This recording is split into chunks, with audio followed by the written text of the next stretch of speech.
नमस्कार विद्यार्थियों, भारतीय संविधान एवं शासन व्यवस्था की कक्षा में आप सभी का स्वागत है।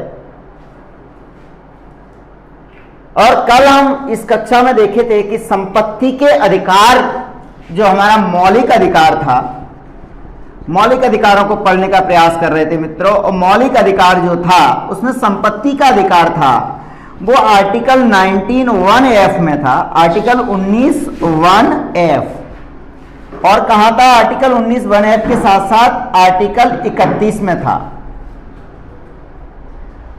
कल बात इतनी सी थी मित्रों कि संपत्ति का अधिकार यदि मौलिक अधिकार था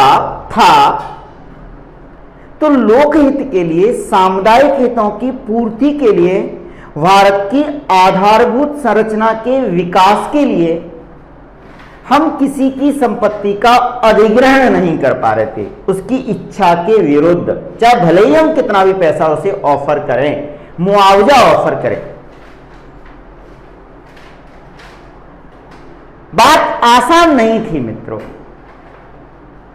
अर्थात ये मौलिक अधिकार है, मौलिक अधिकारों में संशोधन पर प्रश्न उठा। और जब ये प्रश्न उठा तो पहले संविधान संशोधन कल की कक्षा में अपन विस्तार से देखे थे। प्रथम संविधान संशोधन अधिनियम 1951 के तहत 31A और 31B अनुच्छेद जोड़ा गया। बात क्लियर है?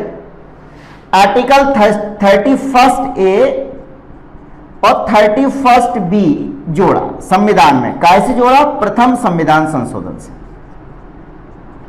प्रथम दिख रहा है, यानी कई मित्र कमेंट करते हैं कि आप खड़े हो जाते हो तो दिखता ही नहीं है।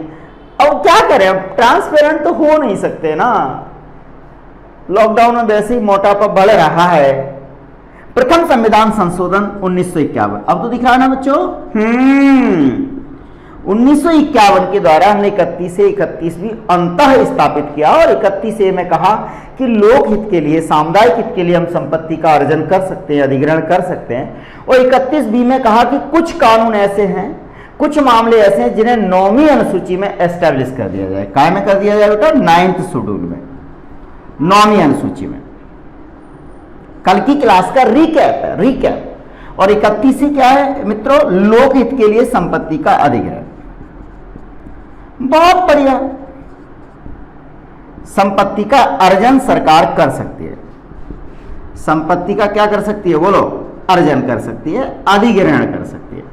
बहुत बढ़िया।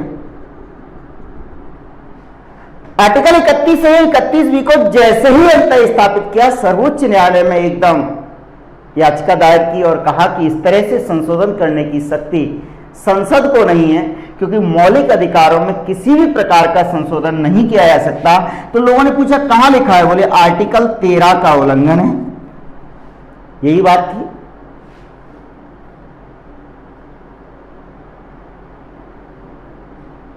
शंकरी प्रसाद बनाम भारत संघ मामले, शंकरी प्रसाद बनाम शंकरी प्रसाद मामले में सर्वोच्च न्यायालय ने कहा नहीं, सरकार ने जो संशोधन किए है, सरकारी पक्ष की जो दलील है उसको मानते हुए इस संशोधन को सर्वोच्च न्यायालय ने क्या कर दिया मित्रों? वैलिड करार दिया। और कहा कि जो 31 से 31B जोड़े गए हैं शंकरी प्रसाद मामले में, उस संशोधनों को न्यायपालिका ने भी यही कहा कि सरकारी पक्ष की दलील ठीक है। वो कहते हैं कि आर्टिकल 13 और आर्टिकल 368 दोनों अलग अलग है। यही कहा मित्रों। आर्टिकल 368 संपूर्ण संविधान में संशोधन की शक्ति रखता है। बात आगे बढ़ी और कल की कक्षा में हमने देखा था गोलकनाथ बनाम पंजाब राज्य मामले में सर्वोच्च न्यायालय ने अपने पूर्व के निर्णय को ही क्या कर दिया? बदल दिया और कहा कि संसद संविधान के मौलिक अधिकारों में संशोधन नहीं कर सकती। अर्थात आर्टिकल 13 के तहत जो व्यवस्था है कि ऐसी कोई भी विधि जो मौलिक अधिकारों का उल्लंघन करती है शून्य होगी, तो शून्य होगी। अर्थात गोलकनाथ मामले में शंकरी प्रसाद मामले को क्या कर दिया? शंकरी प्रसाद मामले के, शंकरी प्रसाद में जो निर्णय आया था वो निर्णय किसके पक्ष में आया था? बोलो भैया। सरकार के पक्ष में। और गोलकनाथ मामले में इस निर्णय को बदल दिया। पिछली कक्षा में अपन बहुत डिटेल में पढ़े, गोलकनाथ मामले में इस निर्णय को क्या कर दिया, बदल दिया और कह दिया कि मौलिक अधिकारों में संशोधन नहीं। बहुत बढ़िया, मौलिक अधिकारों में संशोधन नहीं हो सकता। बहुत बढ़िया। 1967 गोलकनाथ बनाम पंजाब राज्य मामला था, यही था ना भैया, यही था। 1971 में 24वां संविधान संशोधन हुआ और उसमें कहा, आदरणीय श्रीमती इंदिरा गांधी जी उस समय तत्कालीन प्रधानमंत्री थी, और कहा कि संसद की संविधान में संशोधन करने की शक्ति है, वो किसी भी भाग में संशोधन कर सकती है। आर्टिकल 13 भी हमको नहीं रोकेगा कि हम मौलिक अधिकारों में संशोधन ना करें। और 24वें संविधान संशोधन अधिनियम 1971 24वें संविधान संशोधन अधिनियम 1971 में क्या कहा कि 24 में कि विधि का भाग नहीं है। 24वें संविधान संशोधन अधिनियम 1971, संशोधन अधिनियम 1971 मित्रों,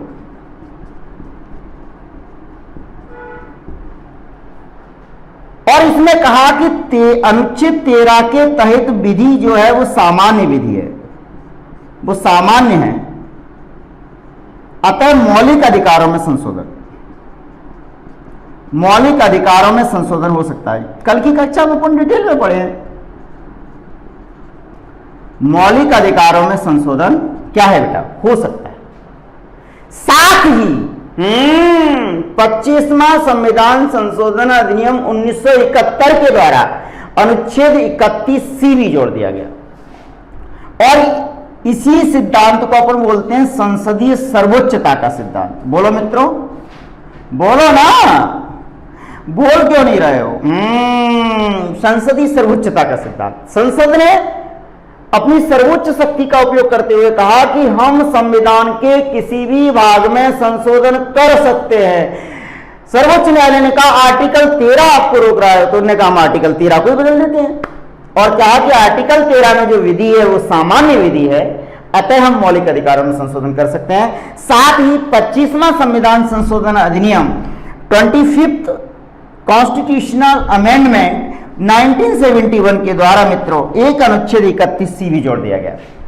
प्लस इसके साथ 25वां संविधान संशोधन अधिनियम 1971 के द्वारा संविधान संशोधन अधिनियम 1971 के द्वारा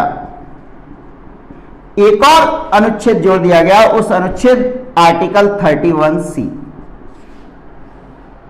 क्लियर? और 31C में कहा कि राज्य यदि कोई नीति बनाती है या संविधान के भाग 4 में जो नीति निर्देशक तत्व हैं जो अपन पढ़ेंगे, यदि उनको क्रियान्वित करती है, उस क्रियान्वित करने में यदि आर्टिकल 14 और 19 का उल्लंघन होता है तो होने दें। आर्टिकल 14 और 19 राज्य के नीति निर्देशक तत्वों के क्रियान्वयन में बाधक नहीं होंगे। संसद ने कह दिया मित्रों, संसद ने कहा हंगामा हो गया। संसदीय सर्वोच्चता का सिद्धांत अर्थात संसद संविधान के किसी भाग में भी संशोधन कर सकती है। बात स्पष्ट हो गई या नहीं?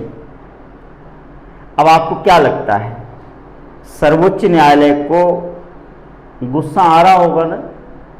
बोलो, सर्वोच्च न्यायालय को गुस्सा आ रहा होगा?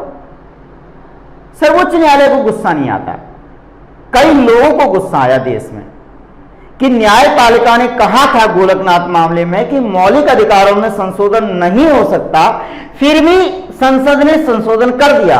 अर्थात न्यायपालिका जो संविधान की संरक्षक है उसके सिद्धांत को ही बदल दिया। मित्रों, इसके बाद सर्वोच्च न्यायालय में कई याचिकाएं डाली गई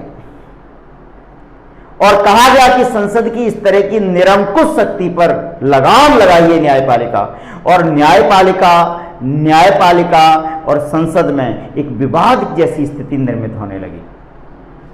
विवाद का मतलब यह होने लगा कि क्या कहें। सर्वोच्च न्यायालय ने यही कहा, आप समझ रहे होंगे सर्वोच्च न्यायालय ने क्या कहा बेटा। देखिए गोलकनाथ मामले में सर्वोच्च न्यायालय ने क्या कहा। गोलकनाथ मामले में सर्वोच्च न्यायालय ने क्या कहा कि मौलिक अधिकारों में संशोधन नहीं। बोलो यही तो कहा ना बेटा, भैया समझ रहे हैं, मौलिक अधिकारों में संशोधन नहीं। गोलकनाथ मामले में कहा कि मौलिक अधिकारों में संशोधन नहीं। बोलो संशोधन नहीं, ओके। और संसद क्या कह रही है, आदरणीय श्रीमती इंदिरा गांधी जो कि तेज तर्रार महिला, भारत की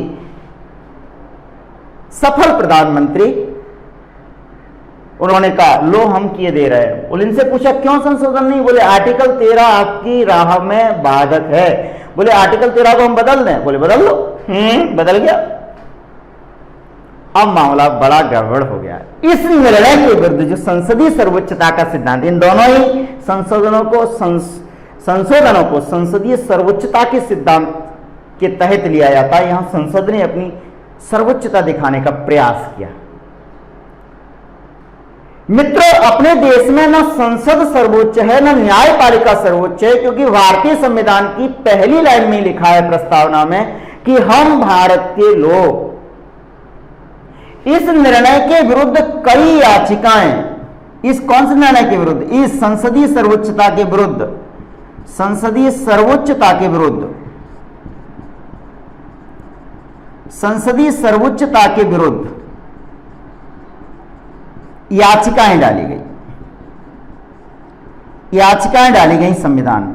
कहां पर डाली गई याचिकाएं मित्रों, याचिका कहां डालेंगे, पोस्ट ऑफिस में तो नहीं डालेंगे, कहां डालेंगे, सुप्रीम कोर्ट में, सर्वोच्च न्यायालय में। सर्वोच्च न्यायालय ने कहा मामला गंभीर है। अब एक या दो जज इस मामले को नहीं सुनेंगे, क्योंकि वाइज हो सकते हैं, उनकी ज्ञान की भी सीमा हो सकती है, उनके व्याख्या का भी क्या हो सकता है, ठीक नहीं हो सकती व्याख्या। तो सर्वोच्च न्यायालय ने कहा अब इस मामले का निराकरण कर ही लेते हैं, और सर्वोच्च न्यायालय ने 13 सदस्यों की एक संविधान पीठ बनाई। कितने सदस्यों की, 13 मेंबर्स, अभी तक की सर्वाधिक बड़ी संविधान पीठ उस समय की। सर्वोच्च न्यायालय ने 13 सदस्यीय संविधान पीठ बनाई। 13 सदस्यीय मित्रों संविधान पीठ बनाई सर्वोच्च न्यायालय ने। बहुत बढ़िया, 13 सदस्य की संविधान पीठ। और उस संविधान पीठ में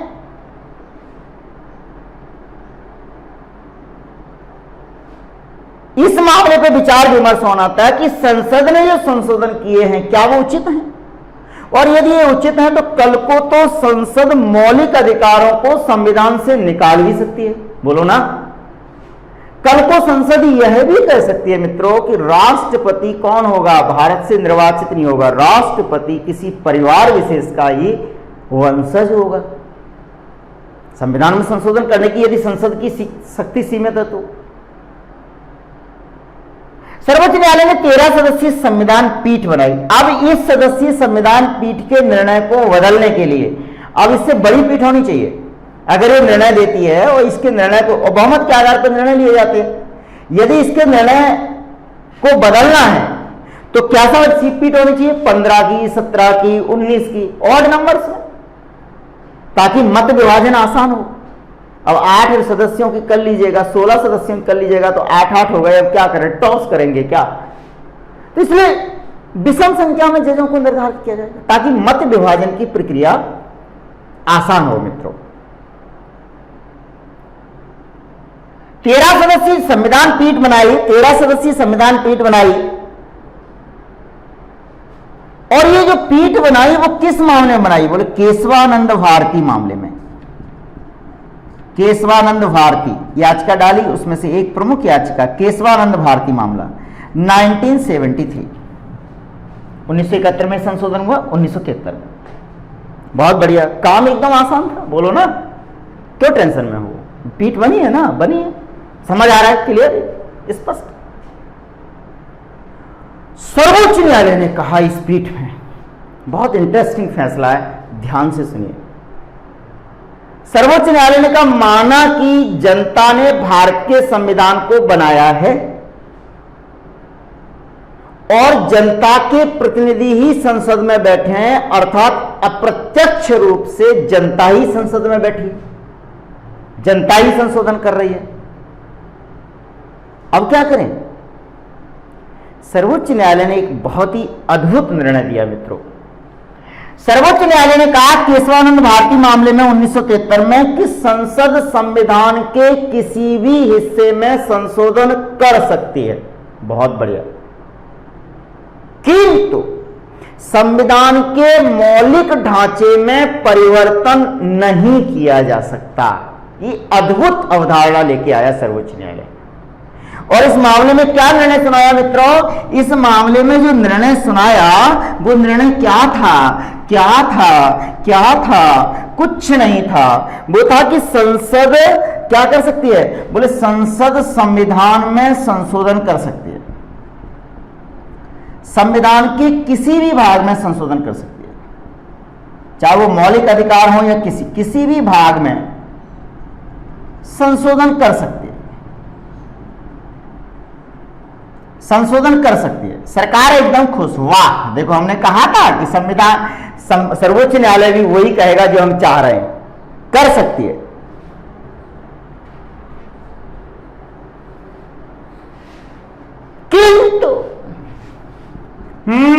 किंतु संविधान के मौलिक ढांचे में, संविधान के कौन से ढांचे में मित्रों? मौलिक ढांचे में, मौलिक ढांचे में परिवर्तन नहीं कर सकती। बहुत बढ़िया। मौलिक ढांचे में परिवर्तन नहीं कर सकती। और ये मौलिक ढांचा शब्द पहली बार अवधारणा में आया 1973 में केशवानंद भारती मामले में। सरकार एकदम खुश हो गई, देखो हमारी बात पे ही सर्वोच्च न्यायालय ने एक तरह से मुहर लगा दी, उसको अप्रूवल दे दिया कि संसद की संविधान करने की शक्ति निर्वाध है, उसमें किसी भी तरह की कोई अड़चन नहीं है मित्रों। किंतु संविधान के मौलिक ढांचे हुए, मौलिक ढांचा जैसे ही शब्द आया तो संसद ने कहा ये क्या सुप्रीम कोर्ट ने मौलिक ढांचा, बोले क्या मौलिक ढांचा क्या होता है? बोले इसको हम परिभाषित करेंगे। बोले अच्छा देखो हमने तुम्हारी बात मान ली ना सर्वोच्च न्यायालय ने कहा हाँ मान ली, तो हमारी बात भी सुन लो ना थोड़ी सी, हम भी इस देश में ही रहते हैं, संविधान के प्रहरी हैं, संरक्षक हैं। सरकारी वकील ने कहा बताओ महाराज। बोले मौलिक ढांचा हम परिभाषित करेंगे समय समय पर। और मौलिक ढांचा क्या? संविधान सर्वोच्च न्यायालय ने कैसे परिभाषित किया? बोले मौलिक ढांचा वह क्या है मौलिक ढांचा? बोले मौलिक ढांचा क्या है मित्रों? मौलिक ढांचा क्या है? मौलिक ढांचा गत्यात्मक व परिस्थिति जन्य अवधारणा है। हम पहले भी पढ़े थे जब हम पहले कक्षा ली थी। तो मौलिक ढांचा क्या है? मौलिक ढांचा गत्यात्मक व परिस्थिति जन्य अवधारणा है, डायनेमिक है। पता नहीं कब कैसी परिस्थिति उत्पन्न होगी, तब हम चेक करेंगे क्या ये मौलिक ढांचे का उल्लंघन है। यदि उल्लंघन है तो हम उसको विधि शून्य घोषित कर देंगे। अवधारणा है जिसकी समय समय पर सर्वोच्च न्यायालय द्वारा व्याख्या की जाएगी, जिसकी समय समय पर सर्वोच्च न्यायालय द्वारा क्या की जाएगी? व्याख्या की जाएगी। बहुत बढ़िया। सरकार ने कहा अच्छा व्याख्या आप करोगे? बोले फिर भी मोटा मोटी तौर पे क्या है इसमें? बोले मोटा मोटी तौर पे समझो निर्वाचन प्रणाली, राष्ट्रपति, संसदीय प्रणाली खत्म नहीं कर सकते, मौलिक अधिकार खत्म नहीं कर सकते, संशोधन तो कर सकते हो, खत्म नहीं कर सकते। ये जो चीजें हैं न्यायपालिका की स्वतंत्रता, जैसे क्या है? न्यायपालिका की स्वतंत्रता, सर्वोच्च न्यायालय की स्वतंत्रता, ये मौलिक ढांचे में जो मौलिक ढांचा जो है वो क्या है, बेहद अनिवार्य है, बेहद अनिवार्य। बोले कौन से का तत्व, बोले मौलिक ढांचे में कौन से तत्व आएंगे मित्रों, मौलिक ढांचे में बेहद अनिवार्य तत्व, बेहद अनिवार्य तत्व जिन्हें आप खत्म नहीं करो। कल को आप कहने लगो कि भारत का प्रधानमंत्री वंशानुगत होगा, पहले क्या बोले, लोकतांत्रिक व्यवस्था, लोकतांत्रिक मूल्य, लोकतांत्रिक व्यवस्था, इसको खत्म नहीं करोगे। कल को आप निर्वाचन आयोग अर्थात निर्वाचन आयोग की स्वतंत्रता,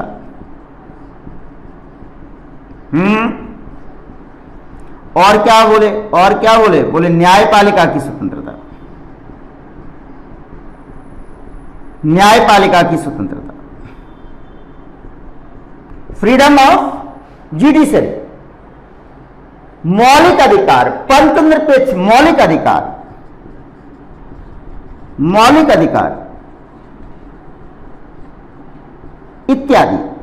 बोले और जब मामला आएगा तब व्याख्या करेंगे। हम कहीं जा रहे हैं, यहीं तो बैठे हैं ना। सरकार ने कहा अच्छा, हमने कहा सर्वोच्च न्यायालय का जी, अब सही हो गया।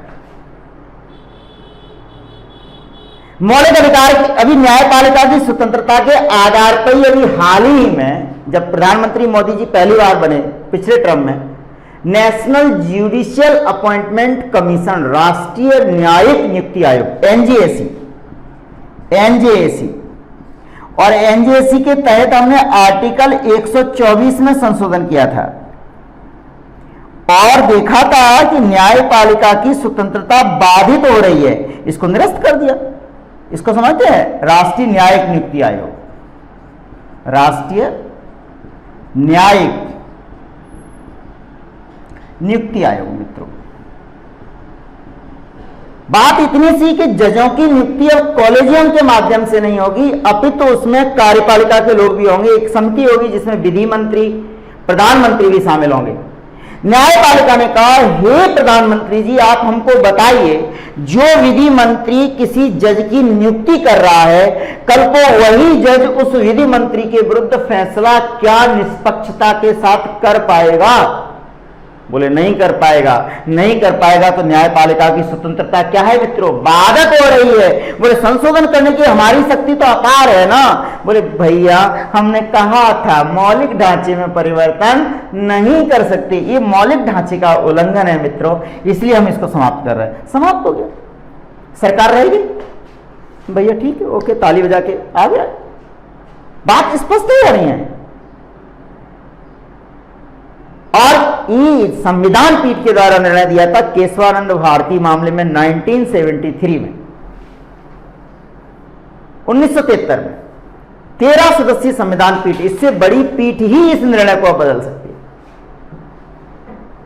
इससे बड़ी पीठ ही इस निर्णय को बदल सकती है। संसद ने कहा ठीक है, मौलिक अधिकार, हम मौलिक ढांचे में संशोधन नहीं करेंगे, और इस मौलिक ढांचे को चेक करने के लिए ही समय समय पर हर कानून की समीक्षा न्यायपालिका द्वारा की जाती है। इसके बाद 42वां संविधान संशोधन 1976 लाया गया आदरणीय श्रीमती इंदिरा गांधी जी द्वारा।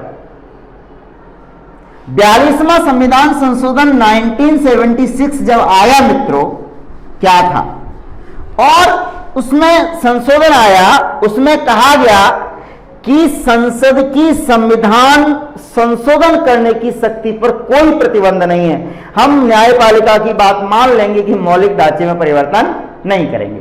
42वां संविधान संशोधन अधिनियम 1976, समझ रहे हैं, विवाद समझिए, उस विवाद को कौन सहन कर रहा था?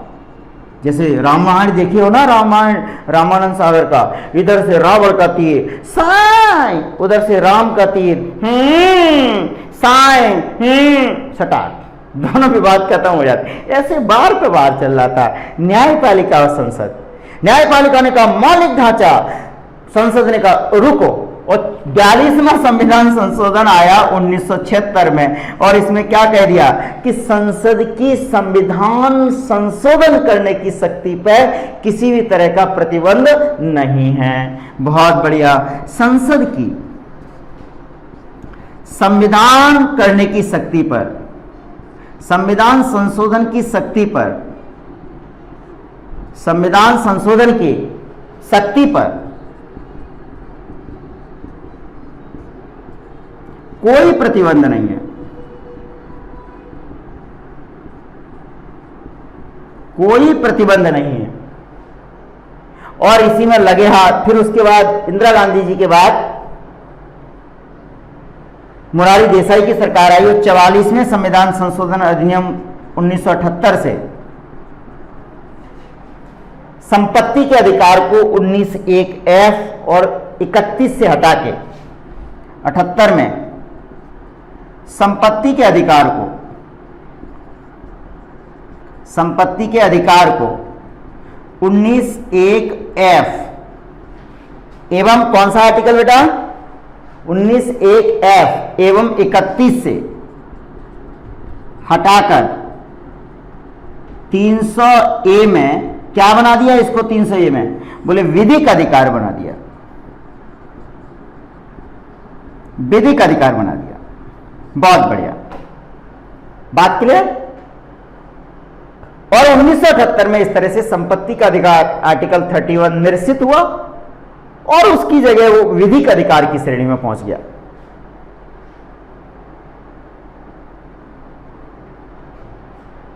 आर्टिकल 31 हमें जोड़ ही दिया था। जब ये संशोधन कौन कर रहा है बोलो, संसद। तो दोबारा से याचिका लगेंगी या नहीं लगेंगी, लगेंगी। दोबारा सुप्रीम कोर्ट में लोग गए, जाना भी चाहिए। फिलहाल अभी राम मंदिर से संबंधित निर्णय आया तो कई लोगों ने दोबारा याचिकाएं लगाई और न्यायालय ने उन याचिकाओं पे कहा कि हमारा निर्णय वही रहेगा जो पहले था। अब केशवानंद भारती मामले का निर्णय 13 लोगों का था, उसके बाद दोबारा याचिकाएं डाली और 1980 में मिनर्वा मिल्स मामला, मिनर्वा मिल्स मामला आया 1980 में, 1980 में। और 1980 मिनर्वा मिल्स मामले में सर्वोच्च न्यायालय ने केशवानंद भारती के निर्णय को ही स्वीकार किया। बोले हमने जो केशवानंद भारती मामले में जो निर्णय दिया था वही रहेगा। समझ गए बात को, अर्थात कोई परिवर्तन नहीं करेंगे। और मिनर्वा मिल्स मामले में कहा केशवानंद भारती मामले को ही दोहराया, इसमें केशवानंद भारती मामले के निर्णय को ही, केशवानंद भारती मामले के निर्णय को ही स्वीकार किया, स्वीकार किया। बोले संशोधन करिए, संसद की शक्ति संविधान संशोधन करने की निर्वाह है, कोई दिक्कत नहीं है, किंतु मौलिक ढांचे का उल्लंघन नहीं होगा। और इस तरह से आर्टिकल 22 और कहा गया कि आर्टिकल 22(4) क्या है, संदेह के आधार पर गिरफ्तारी, पढ़े हैं या नहीं। और आर्टिकल 31C क्या कहा मित्रों, आर्टिकल 22(4) और आर्टिकल 31C। आर्टिकल 22(4) क्या, बोलो बोलो जल्दी बोलो, संदेह के आधार पर गिरफ्तारी, यही तो पढ़े थे, बोलो समझ पा रहे हैं या नहीं बेटा, संदेह के आधार पर गिरफ्तारी। और आर्टिकल 31C क्या है बोलो, नीति निर्देशक तत्वों को लागू करने के लिए 14वां-19 का उल्लंघन हो सकता है, यही तो है 14 नीति निर्देशक तत्वों के लिए, नीति निर्देशक तत्वों के लिए 14वां-19 का उल्लंघन हो सकता है। मेरी जैसा का जैसा रखा गया। और इस प्रकार न्यायपालिका और संसद का जो विवाद था मित्रों क्या हो गया, समाप्त हो गया। अब कोई विवाद, किसी भी तरह का कोई विवाद नहीं। इस प्रकार न्यायपालिका इस प्रकार न्यायपालिका व संसद अर्थात विधायिका के मध्य, विधायिका के मध्य विवाद समाप्त हो गया। विधायिका के मध्य विवाद समाप्त हो गया विवाद। 1975 में आदरणीय श्रीमती इंदिरा गांधी जिन्हें आयरन लेडी थे, आयरन लेडी कहते हैं, आयरन लेडी क्या थे, आयरन लेडी कहते हैं, दुर्गा कहते हैं, India is Indira, Indira is India, इस तरह की विवाद चलते, इस तरह के नारे चलते थे। उनने 42वें संविधान संशोधन में लगभग आमूल चूल परिवर्तन करने का प्रयास किया संविधान में, और 42वें संविधान संशोधन को आदरणीय इंदिरा जी का संशोधन जो कहते हैं, संविधान संशोधन को, संशोधन 1976 को क्या बोलते हैं, क्या बोलते हैं, क्या बोलते हैं? इसको मिनी संविधान बोलते हैं, लघु संविधान भी बोलते हैं, मिनी संविधान। और इसमें क्या किया गया मिनी संविधान में? बोले शक्तियों का केंद्रीकरण का प्रयास किया मित्रों, शक्तियों के केंद्रीकरण का प्रयास किया, सेंट्रलाइजेशन, केंद्रीयकरण का प्रयास, कि शक्ति एक ही व्यक्ति के पास केंद्रित हो। बोले ना कैबिनेट ना कुछ, बोले Indira is India, India is Indira. और परिणाम ये हुआ मित्रों कि 1975 में देश में आपातकाल लगा, और आपातकाल की परिस्थिति आप जानते ही हैं, ना दलील न वकील, कुछ नहीं, संदेह के आधार पर गिरफ्तारियां हुई लोगों की, जेलों में डाल दिया गया संरकार के विरुद्ध बोलने पे। तत्कालीन परिस्थितियां क्या रही, इंदिरा जी को यह निर्णय क्यों लेना पड़ा, इस संबंध में हम विस्तृत चर्चा करेंगे जब आपातकाल संबंधी प्रावधान पढ़ेंगे। किंतु उस आपातकाल का भारतीय जनमानस पर इतना गहरा प्रभाव पड़ा कि मार्च 1977 में आपातकाल समाप्त हुआ, चुनाव हुए, तो इंदिरा जी चुनाव हार गई, कांग्रेस हार गई। और 1978 में 44वें संविधान संशोधन अधिनियम, 44वें संशोधन 1978 से 42वें मुरारी देसाई की सरकार ने उन प्रावधानों को बदला जो वास्तव में लोकतांत्रिक मूल्यों में कमी लाते थे, लोकतांत्रिक व्यवस्था का हनन करते थे। से पुनः 42वें संविधान संशोधन के वे प्रावधान बदले जो लोकतंत्र के खिलाफ थे, जो लोकतंत्र के खिलाफ थे, लोकतंत्र के विरुद्ध थे। ठीक है, क्लियर? इस तरह से विवाद मित्रों समाप्त हो गया। इस तरह से 44वें संविधान संशोधन से उन प्रावधानों को बदलने का प्रयास किया 42वें संविधान संशोधन के, जो लोकतांत्रिक मूल्यों के विपरीत थे, अगेंस्ट थे। और इस तरह से न्यायपालिका और विधायिका का जो विवाद था वो समाप्त हुआ मित्रों। और आर्टिकल 31 को हमने मौलिक अधिकार से विधिक अधिकार में परिवर्तित कर दिया। बात एकदम क्लियर है? सवाल यह उठता है मित्रों, क्या सवाल उठता है कि इन मौलिक अधिकारों को लागू कैसे करवाएं, किससे कहें कि हमारे मौलिक अधिकार हैं,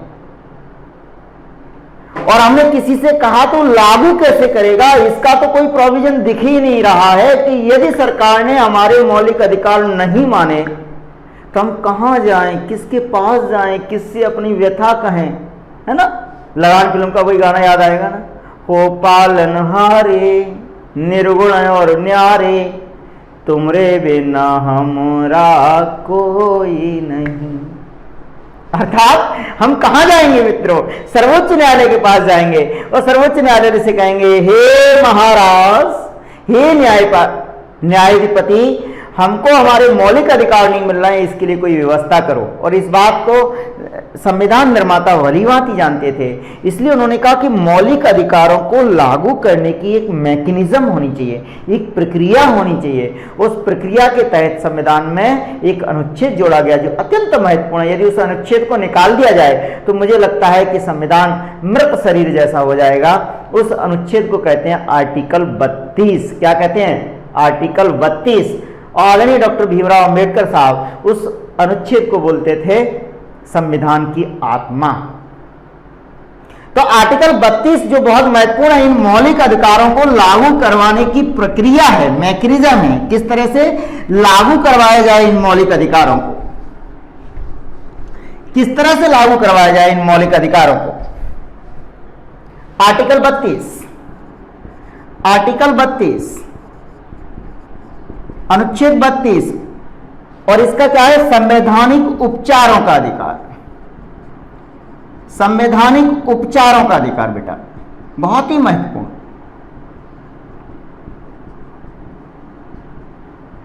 संवैधानिक उपचारों का अधिकार अर्थात मौलिक अधिकारों को लागू करवाने के लिए एक प्रक्रिया, मैकेनिज्म। मौलिक अधिकारों को बेसिकली क्या है? मौलिक अधिकार प्राप्त हो लोगों को, इनको लागू करवाने की प्रक्रिया,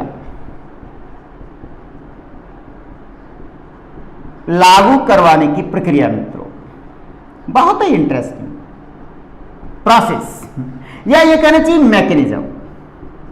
क्या कहना चाहिए इसको? मैकेनिज्म है। मौलिक अधिकारों को लागू करने की एक मैकेनिज्म है आर्टिकल 32। इसलिए आर्टिकल 32 को बोलते हैं हम लोग संवैधानिक उपचारों का अधिकार, कॉन्स्टिट्यूशनल रेमेडीज। बोले ये आर्टिकल अगर नहीं हो तो संविधान मृत जैसा हो जाएगा, शरीर ही रहेगा उसका।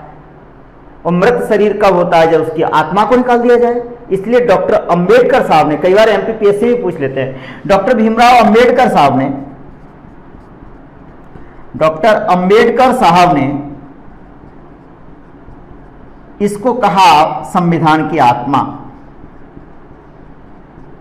संविधान की आत्मा कहा इस आर्टिकल को।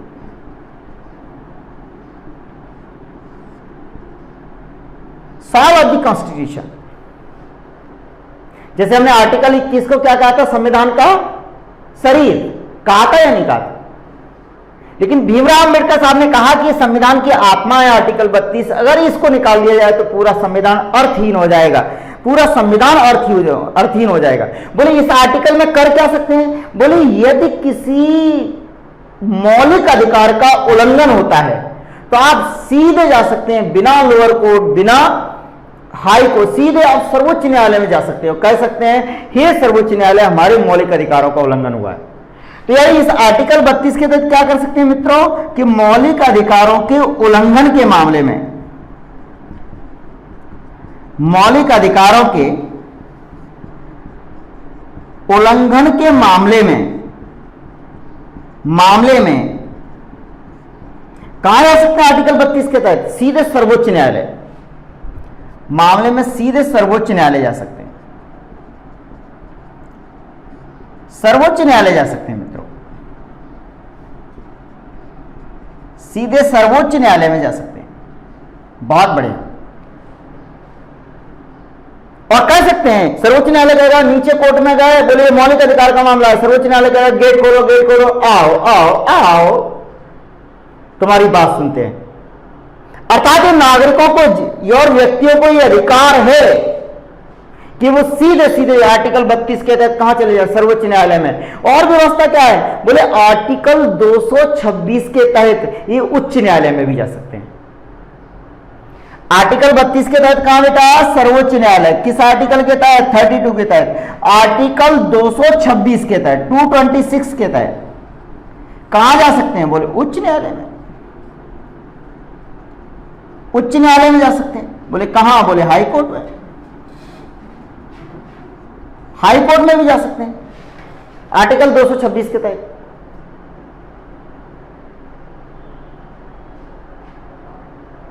अर्थात यदि किसी व्यक्ति के मौलिक अधिकारों का हनन होता है, उल्लंघन होता है, तो वो सीधे सर्वोच्च न्यायालय की कुंडी खटखटा सकता है, कोई दिक्कत नहीं है, कहीं से कहीं तक। बोले सर्वोच्च न्यायालय क्या करेगा? उच्च न्यायालय क्या करेगा? बोले सुनवाई करेगा, तत्काल सुनवाई करेगा।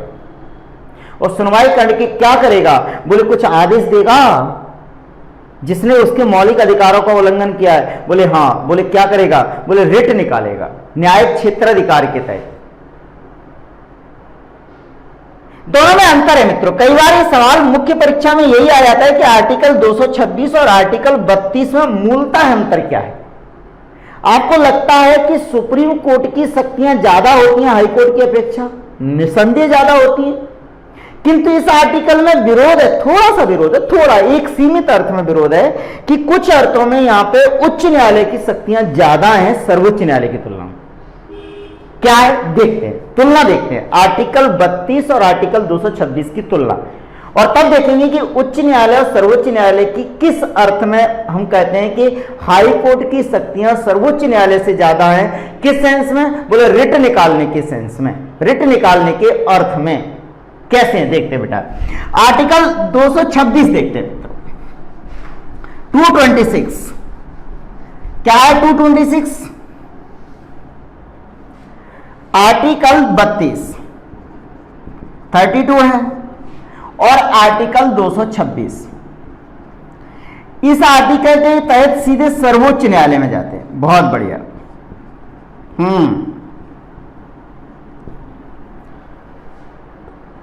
और सर्वोच्च न्यायालय में केवल मौलिक अधिकारों के उल्लंघन के संदर्भ में ही ये रिट निकाल सकता है।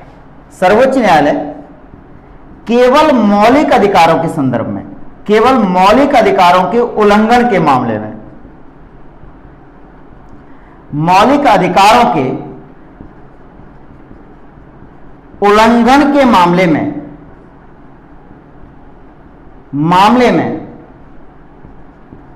रिट निकाल सकता है। बहुत बढ़िया, क्लियर? यानी रिट निकालने की शक्ति सर्वोच्च न्यायालय की कहां है? बोलो बोलो बोलो बोलो बोलो बोलो, कहां है? मौलिक अधिकारों के मामले। आर्टिकल 226 के तहत आप कहां जाएंगे? बोलो मित्रों, उच्च न्यायालय में जाएंगे, हाई कोर्ट में जाएंगे।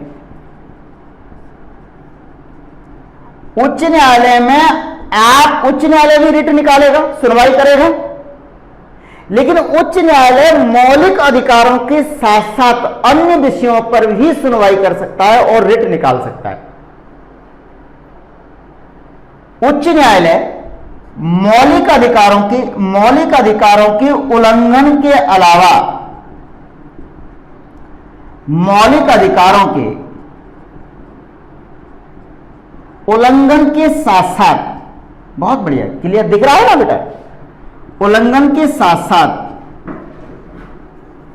अन्य मामलों में भी रिट निकाल सकता है। अन्य मामलों में भी रिट निकाल सकता है। बहुत बढ़िया।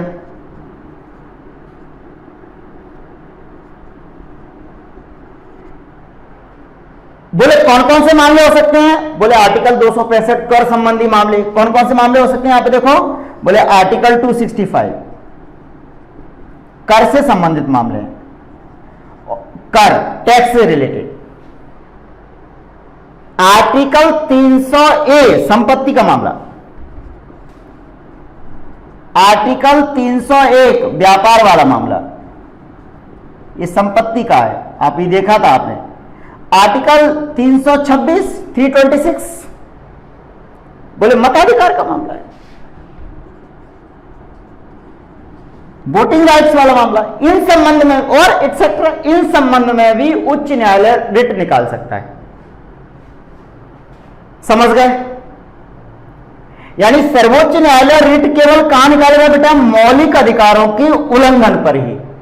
और उच्च न्यायालय रिट कहां निकाल सकता है? मौलिक अधिकारों के साथ साथ प्लस 265 300 301 326। इस आधार पर हम कहते हैं, इस अर्थ में हम कहते हैं कि उच्च न्यायालय की रिट निकालने का जो क्षेत्र है वो सर्वोच्च न्यायालय से ज्यादा व्यापक है। अर्थात हाई कोर्ट का जो क्षेत्र है, उच्च न्यायालय हाई कोर्ट का रिट निकालने का क्षेत्र, रिट निकालने के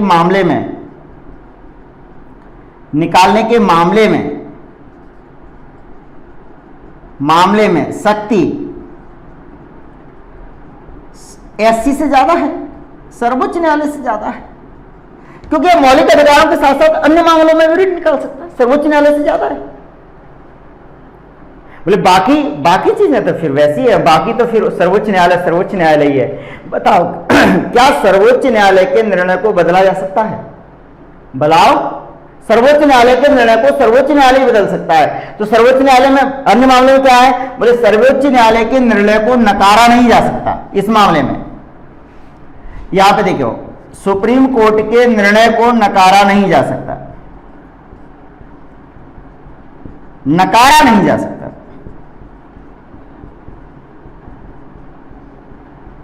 एससी मतलब सर्वोच्च न्यायालय। कुछ लोग समझ नहीं पा रहे होंगे, सुरेश चंद्र कह रहे होंगे, कुछ लोग स्वीटी चतुर्वेदी समझ रहे होंगे। ऐसा नहीं है, सर्वोच्च न्यायालय। हाई कोर्ट के निर्णय के विरुद्ध सर्वोच्च न्यायालय में अपील की जा सकती है। हाई कोर्ट के निर्णय के विरुद्ध, यहां क्षेत्र सीमित हो गया, समझिए समझिए। हाई कोर्ट के निर्णय के विरुद्ध, उच्च न्यायालय के निर्णय के विरुद्ध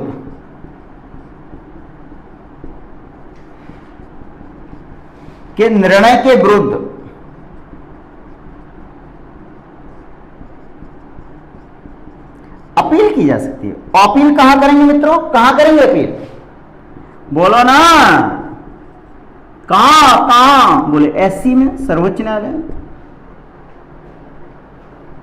तो इसका मतलब ये नहीं कि हाई कोर्ट सर्वोच्च न्यायालय से बड़ा हो गया, ना ना ना, थोड़ा तार्किक और गहनता से समझने की जरूरत है, इंटेंसिवली देखने की जरूरत है।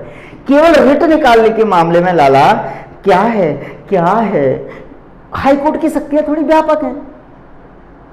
जैसे एक जुमला भी चलता है, अभी 7वां वेतन आयोग लगा, 6वां वेतन आयोग लगा था, बोले प्रोफेसर की तनख्वाह कलेक्टर से ज्यादा।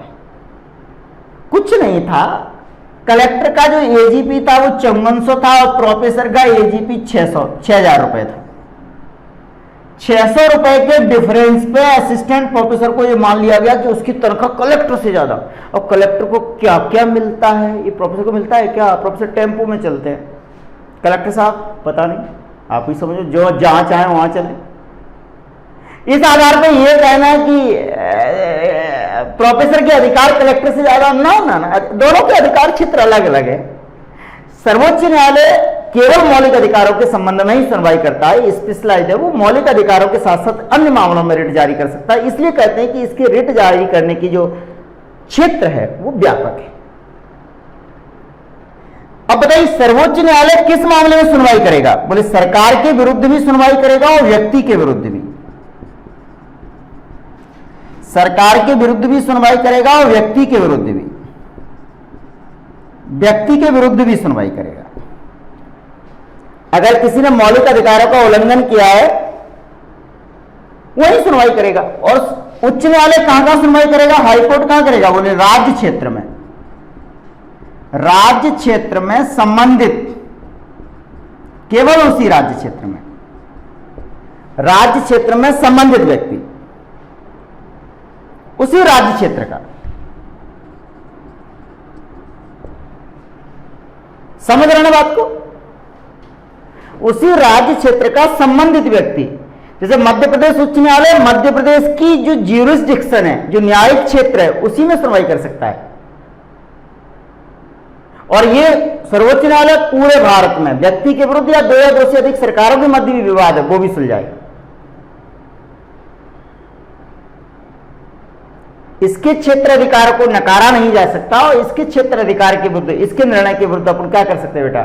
सर्वोच्च न्यायालय में अपील कर सकते हैं। समझ रहे ना बात को?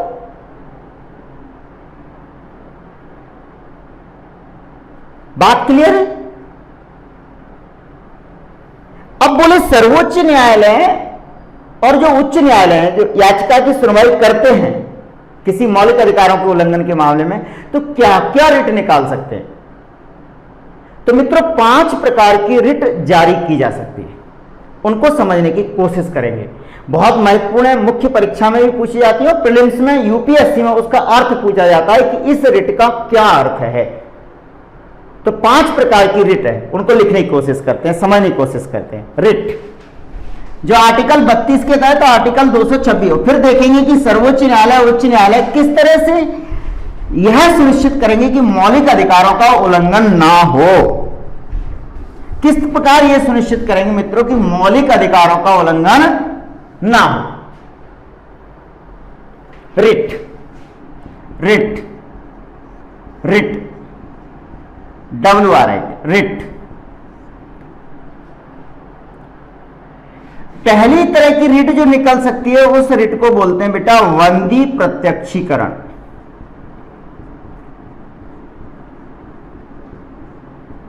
बंदी प्रत्यक्षीकरण, हैवियस कॉर्पस, हैवियस कॉर्पस,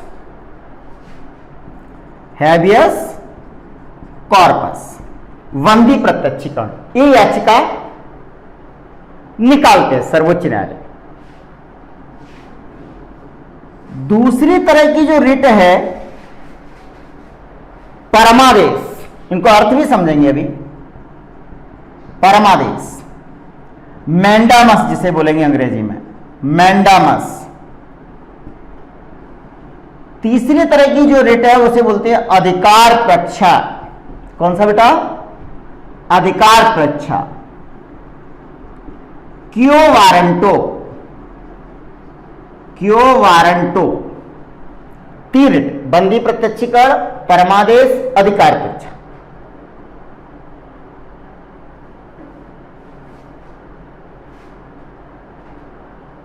ये तीनों रिट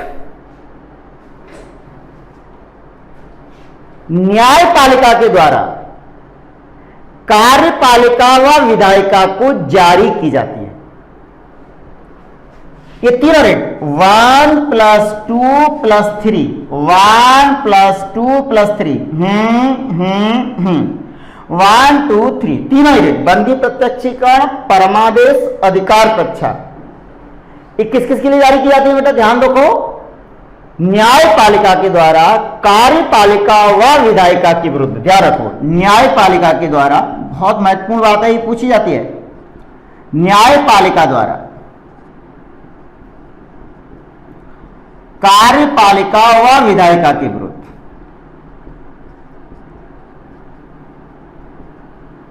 कार्यपालिका व विधायिका के विरुद्ध जारी की जाती है,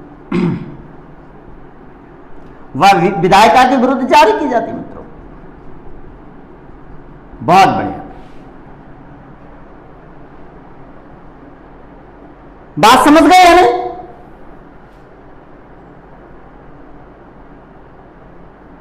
न्यायपालिका के द्वारा विधायिका व कार्यपालिका, दो रिट और होती है। चौथी रिट है उत्प्रेषण, जिसे बोलते हैं सर्टरी, सर्टियोरेरी,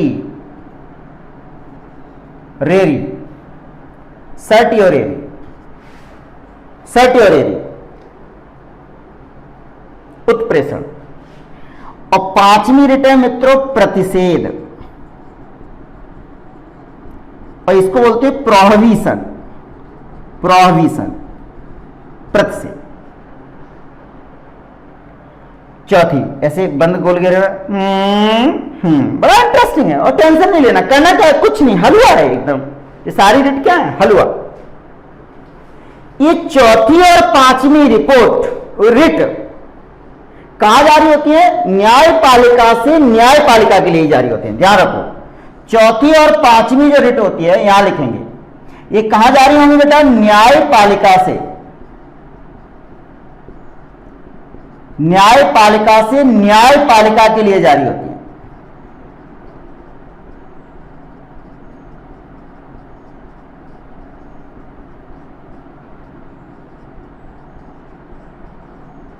न्यायपालिका से न्यायपालिका, अर्थात उच्च न्यायपालिका अपने अधीनस्थ न्यायपालिका के लिए जारी करते हैं। उच्च न्यायपालिका अधीनस्थ न्यायपालिका के लिए कौन जारी करता है? बोले इन दोनों को कौन जारी करता है? बोले उच्च न्यायपालिका, उच्च न्यायपालिका, उच्च न्यायपालिका। 4 नंबर की उत्प्रेषण अपने अधीनस्थ न्यायपालिका को के लिए विरुद्ध जारी करती है, अपने अधीनस्थ न्यायपालिका के विरुद्ध जारी करती है।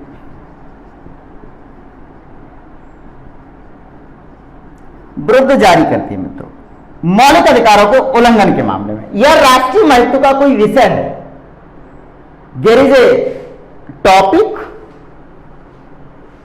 Having a national importance. समझ गए? 5 प्रकार की रिट जारी करेंगे।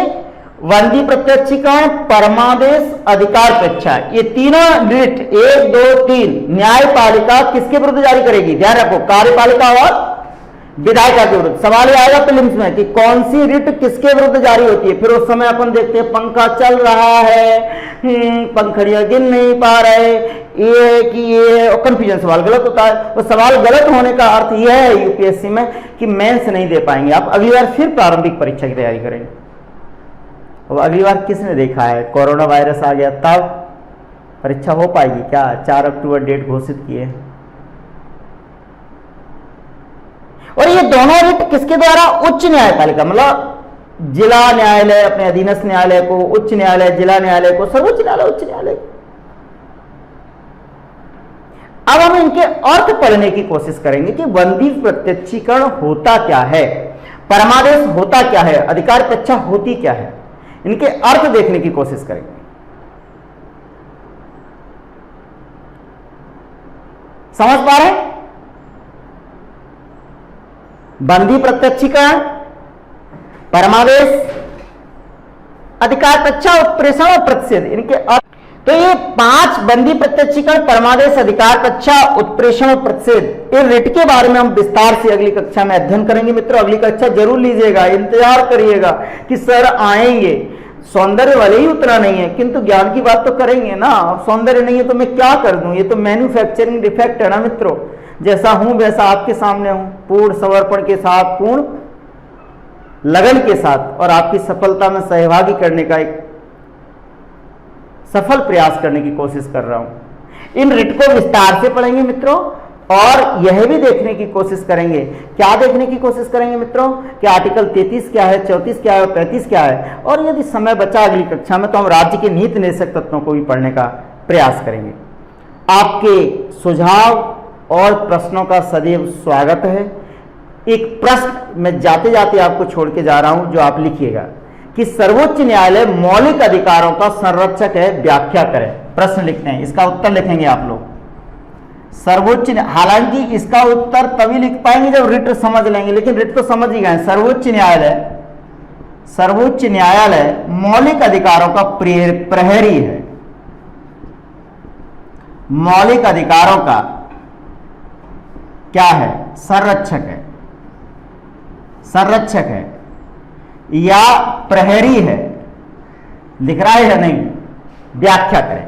समझ रहे? इस प्रश्न का उत्तर लिखेंगे। आपके सुझाव और प्रश्नों का सदैव स्वागत। धन्यवाद।